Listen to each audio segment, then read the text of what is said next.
Last week FBR ने जो IRS है उसको एक बार दोबारा अपडेट किया है।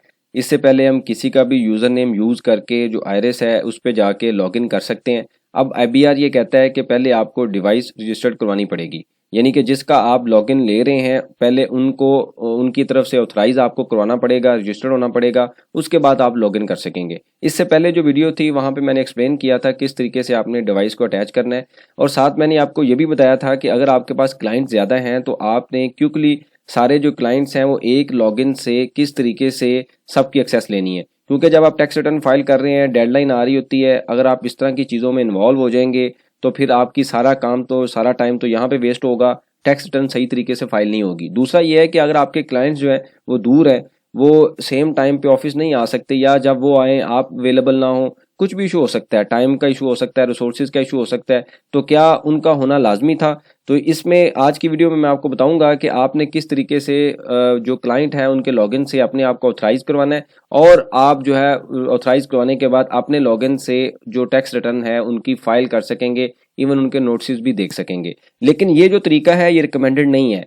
इसके ऊपर इसको यूज करने से आपके ऊपर, यानी कि जो कंसल्टेंट है, अगर आप कंसल्टेंट हैं तो आपके ऊपर भी कुछ पेनल्टीज चार्ज हो सकती हैं, कुछ ऑब्लिगेशन आपके ऊपर भी अवेलेबल है।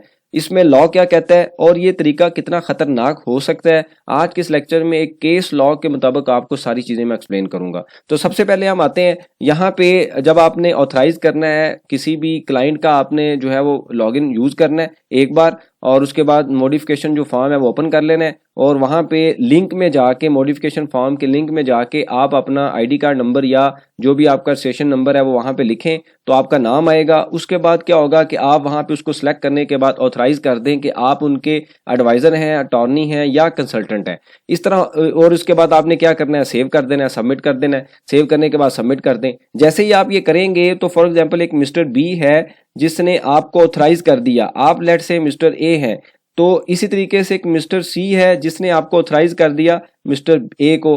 अब आपने वन टाइम सारी एक्सरसाइज कर ली, तो अब जब आप क्या करेंगे, आप अपना लॉगिन यूज करने के बाद मिस्टर बी के अपने लॉगिन से मिस्टर बी की भी एक्सेस ले सकते हैं टैक्स रिटर्न की, और इसी तरीके से मिस्टर सी की भी टैक्स रिटर्न की एक्सेस ले सकते हैं। और सिर्फ आपको अपना लॉगिन यूज करना है और इनका हर बार स्कैन करने की जरूरत नहीं होगी। तो ये आपके लिए काफी टाइम तो सेव हो जाएगा और एक क्विक सोल्यूशन भी अवेलेबल है। लेकिन इसके साथ साथ हमारे ऊपर, यानी कि मिस्टर ए के ऊपर भी कुछ रिस्पॉन्सिबिलिटी है। इससे पहले क्या होता है कि मिस्टर ए या मिस्टर बी आपको ये कहता है टैक्स रिटर्न फाइल करें, आप डिस्कस करते हैं और टैक्स रिटर्न फाइल कर देते हैं। लेकिन जब वो आपको ऑथराइज करेगा एज ए कंसल्टेंट तो फिर क्या होगा, एक रिटन डॉक्यूमेंट आ जाएगा और प्रोफाइल के अंदर आप ऐड हो जाएंगे। तो अब इसका मतलब ये हुआ कि एज पर लॉ आप एक ऑथराइज हो गए हैं, जिसके ऊपर जो है आपके ऊपर कुछ ऑब्लिगेशंस आ सकती हैं, कुछ पेनल्टीज आ सकती हैं। वो क्या आ सकती हैं अभी मैं आपको एक्सप्लेन करता हूं। तो आपने सबसे पहले जो सेक्शन 173 है इसको स्टडी करना है, जिसमें लिखा हुआ है liability and obligation of representative. इस सारे सेक्शन को पढ़ लें, यहाँ पे काफी डिटेल में चीजें अवेलेबल हैं कि रिप्रेजेंटेटिव है उसकी क्या क्या जिम्मेदारी है। तो अगर शॉर्ट टैक्स होगा किसी भी टाइम पे, अगर शॉर्ट टैक्स की पेमेंट है तो रिप्रेजेंटेटिव जो है वो पे करेगा, यहाँ पे तो ये भी लिखा हुआ है। लेकिन इससे पहले मैं आपको थोड़ा सा एक्सप्लेन कर दूं कि ये तो चलो इनकम टैक्स ऑर्डिनेंस के अंदर चीजें लिखी हुई हैं, लेकिन एक केस लॉ भी अवेलेबल है। अब केस लॉ क्या है, यहां पे आप देखें तो cottage Faisalabad versus commissioner inland revenue appeal to RTO Faisalabad का केस है, जिसमें 2019 एसएलडी 791 अगर आपको इसकी पीडीएफ की जरूरत होगी तो मैं आपको भेज भी सकता हूं।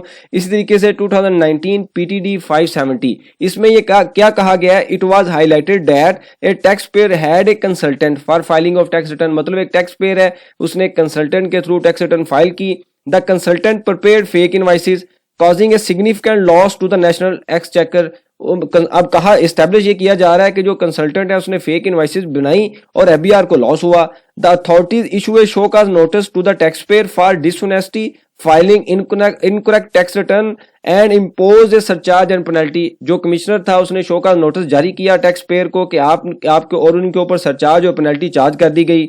उसके बाद अगला पॉइंट क्या आता है, अगर आप आगे देखें थोड़ा सा, दिस केस सेकंड पैराग्राफ में अगर आप आए, this case suggested that while A tax payer is held accountable for the return filing, there is an implication that consultant action can also be scrutinized, especially if they are responsible for preparing and submitting submitting fraudulent document, मतलब जो है वो consultant का role भी देखा जाएगा कि अगर वो कुछ डॉक्यूमेंट प्रिपेयर कर रहे हैं या किसी फ्रॉडलेंट एक्टिविटी में इन्वॉल्व है। अब ये कैसे पता चलेगा? फॉर एग्जांपल एक मिस्टर बी है जिसने आपको एंगेज किया मिस्टर ए को कि आप मेरी टैक्स रिटर्न फाइल कर दें। मिस्टर बी ने सारा डाटा आपको दिया, आपने उनसे जनाब बैंक स्टेटमेंट ले ली और उसके अलावा आपने जो भी सर्टिफिकेट्स थे वो ले लिए, उसके बाद जो भी उनके एसेट्स की डिटेल थी वो आपने ले ली। तो फॉर एग्जांपल वो प्लॉट की डिटेल आपको बताते हैं कि उनके पास 5 प्लॉट हैं। तो कुछ टाइम के बाद पता चलता है या एफबीआर उनको नोटिस भेजता है कि भाई हमारे रिकॉर्ड के मुताबिक या लैंड रिकॉर्ड डिपार्टमेंट के मुताबिक आपके नाम पे 7 प्लॉट हैं, 7 जगह पे आपकी ओनरशिप अवेलेबल है या 7 जगह पे आपने टैक्स पे किया हुआ है, लेकिन आपकी वेल्थ में तो सिर्फ 5 प्लॉट आ रहे हैं। अब ये 5 प्लॉट जो हैं, यही प्लॉट जो हैं 5, इसमें जो मिस्टर ए है उसकी तो कोई गलती नहीं है, उसने मिस्टर बी ने टैक्स रिटर्न फाइल करते हुए प्लॉट ही 5 बताए हैं, लेकिन एक्चुअल में ये 7 है। तो यहाँ पे लॉ ये कहता है कि जी अगर आपने टैक्स रिटर्न फाइल की है तो आप भी रिस्पॉन्सिबल हैं। उसकी रीजन ये है कि आप उनके कंसल्टेंट हैं।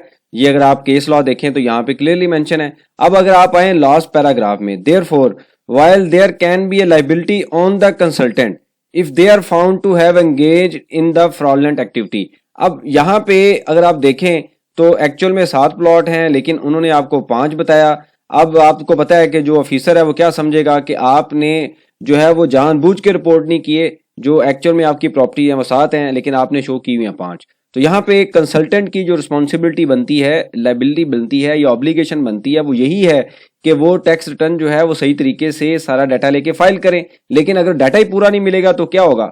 तो उस तरीके से तो वो कंसल्टेंट को नहीं पता चलेगा कि टैक्स रिटर्न ठीक फाइल हो रही है, डाटा पूरा रिपोर्ट हो रहा है। जो डाटा अवेलेबल होगा उनके मुताबिक तो वो बता सकेंगे, लेकिन जो उनको पता ही नहीं होगा वो कैसे बताएंगे? इसके लिए लिहाजा इस वजह से आपने ये जो मेथड है ये फ्रीक्वेंटली फॉलो नहीं करना। ये आपने उस सिचुएशन में फॉलो करना है जहां पे आपके कुछ फैमिली मेंबर्स हैं या आपके कुछ ऐसे क्लाइंट्स हैं जो पुराने हैं और सारी चीजें आपको सही तरीके से बता रहे हैं। अदरवाइज क्या होगा कि जरूरी नहीं है कि आपको क्लाइंट जो है वो सारा डाटा ना बताएं, सम टाइम उनको भी नहीं पता होता, लेकिन जब कभी नोटिस आता है तो पता चलता है ये काम इस तरीके से हो चुका है। तो ये जो तरीका है ये रिकमेंडेड नहीं है। काफी मैसेज आ रहे थे, कमेंट्स आ रहे थे। इससे पहले मैंने एक वीडियो बनाई थी लेकिन वो किसी वजह से यूट्यूब ने डिलीट कर दी है। तो इससे अगर मुझे ये भी बताया जा रहा था कि कुछ लोगों ने जो है वीडियोस अपलोड की हैं, मैंने वैसे भी नहीं देखी, आप लोगों से पता चला है। तो ये तरीका जो है ये इतना ईजी नहीं है। एक साइड पे तो आप इसका कंफर्ट जोन देख रहे हैं कि फौरी लॉगिन होगा, लेकिन दूसरी साइड पे आप देख लें केस लॉ भी अवेलेबल है स्ट्रांगली और उसके ऊपर आपके ऊपर भी ऑब्लिगेशन आ रही है। तो दूसरा तरीका यह है कि आप जो है वो अपने क्लाइंट से कभी नेक्स्ट लेक्चर में मैं आपको एक्सप्लेन कर दूंगा कि आपने रिटर्न फाइल करने से पहले उनसे अंडरटेकिंग लेनी है कि आपने मुझे बैंक स्टेटमेंट दी है, आपने मुझे ये चीजें दी हैं और जो रिकॉर्ड मेरे पास अवेलेबल था उसके मुताबिक मैंने टैक्स रिटर्न फाइल कर दी है। इसके अलावा मेरी कोई रिस्पॉन्सिबिलिटी नहीं है कि जो अगर बाद में कोई चीज निकला है जो आपने मुझे नहीं बताई और एक्चुअल में आपके पास अवेलेबल है तो मेरे ऊपर कोई रिस्पॉन्सिबिलिटी फिक्स नहीं होगी। फिर कभी मैं आपको एक्सप्लेन करूंगा। ये दोनों पार्टीज के लिए एक विन विन सिचुएशन है। मतलब जो बंदा आप टैक्स रिटर्न फाइल करवा रहा है उसको भी पता हो कि मैंने सही चीजें बतानी है और सोच समझ के टैक्स रिटर्न फाइल करवाई जाए, और आपको भी पता हो कि सारी चीजें आपके पास अवेलेबल है और आप सही तरीके से टैक्स रिटर्न फाइल कर रहे हैं। तो अभी इसके ऊपर फर्दर जो अपडेट है वो ये है कि इसके ऊपर एफबीआर जो अभी काम कर रहा है क्यूसी कोड के ऊपर, हो सकता है कि इसके ऊपर मजीद कुछ अपडेट्स आए और कुछ ये कहा जाए कि जो डिवाइसेस हैं वो ज्यादा कनेक्ट हो सकती हैं या इसके अलावा कोई और सोल्यूशन अवेलेबल हो। ओटीपी पासवर्ड जो है वो वन टाइम ना हो, हर बार जब आप लॉगिन करें तब अवेलेबल हो। इससे होगा क्या है कि डिवाइस जो है वो जो मर्जी हो, आप क्लाइंट से जो है वो पासवर्ड लेके उसको लॉगिन कर सकेंगे। तो आने वाले दिनों में अगर इसके ऊपर कोई अपडेट आएगी तो आपको लाजमी शेयर की जाएगी। लेकिन ये जो तरीका मैंने आपको बताया है ये आपने अब इजीली अगर आप कर रहे हैं तो आप इसको फौरी तौर पे ये सारा सिचुएशन देख के करें, इसको फर्स्ट प्रायोरिटी ना रखें, मत रखें। तो इससे बेहतर है कि आप जो है वो कोई इस तरह कोई एंगेजमेंट करें या इस तरह अपना टाइम मैनेज करें कि आप जो पासवर्ड है उनसे लेके या स्कैन किसी तरीके से अपने टैक्स एप्लीकेशन और टैक्स आसान एप्लीकेशन और आईआरएस पे दोनों जगह पे करके आप स्कैन करके कर लें, वो ज्यादा बेहतर है। डिवाइसेस को ज्यादा ऐड कर लें, वो ज्यादा बेहतर है, बजाय कि आप ये जो तरीका है, ये जो मेथड है ये फॉलो करें। ये मेरी तरफ से रिकमेंडेड नहीं है। इसके ऊपर अगर आपको ये डॉक्यूमेंट चाहिए होगा ये जो केस लॉ का, तो वो मेरे पास अवेलेबल है, आप उसको देख सकते हैं। दूसरा एक क्वेश्चन आ रहा था कि क्या ये जो तरीका है वो पीडीएफ के अंदर जो फाइल है वहां पे लिखा हुआ है कि ये सिर्फ सेल टैक्स यूजर के लिए है, तो क्या ये सिर्फ सेल टैक्स यूजर के लिए होगा? अभी तक तो ये लग रहा है कि ये सबके लिए है, क्योंकि जो भी लॉगिन ओपन कर रहा है उसको क्यूसी कोड का मसला आ रहा है। बल्कि लास्ट 2 डेज से तो अभी वो भी ओपन नहीं हो रहा। ईद हॉलीडेज में इन्होंने वेबसाइट बंद की हुई थी कि साइबर अटैक ना हो, और हिस्टोरिकली भी ऐसे ही होता है, जब 2 3 4 इकट्ठी पब्लिक हॉलीडेज आती हैं तो वेबसाइट बंद कर दी जाती है। तो अब कल पता चलेगा, कल वर्किंग डेज है, पता चल जाएगा कि इसके ऊपर क्या अपडेट है। और हमारी इंफॉर्मेशन के मुताबिक ये है कि तकरीबन सब के लिए अवेलेबल होगा। क्वाइट पॉसिबल कि इसको अभी चेंज कर दे, क्योंकि बगैर बताए वो कभी भी कुछ कर सकते हैं, और उसको अपडेट भी कर सकते हैं, बंद भी कर सकते हैं, और इसको चेंज भी कर सकते हैं। कल इंशाल्लाह मैं आपको एक्सप्लेन करूंगा कि ई इनवाइसिंग जो वाला टॉपिक है उसके ऊपर क्या अपडेट है। बहरहाल इसको आपने अब काफी सीरियस लेना है। जब भी आपने किसी को ऐड करना है तो आपके ज़हन में ये सारी जो है वो कॉन्सिक्वेंसेस अवेलेबल होने चाहिए कि आपके ऊपर भी कुछ रिस्पॉन्सिबिलिटी फिक्स है। ऐसा नहीं है कि सारी की सारी रिस्पॉन्सिबिलिटी टैक्स पेयर के ऊपर है। कुछ सजेशन और क्वेश्चन मेंशन कीजिए, इसके ऊपर हम डिस्कशन करेंगे ताकि जो लर्निंग का प्रोसेस है कंटिन्यू रहे। बहुत शुक्रिया, जज़ाकल्लाह।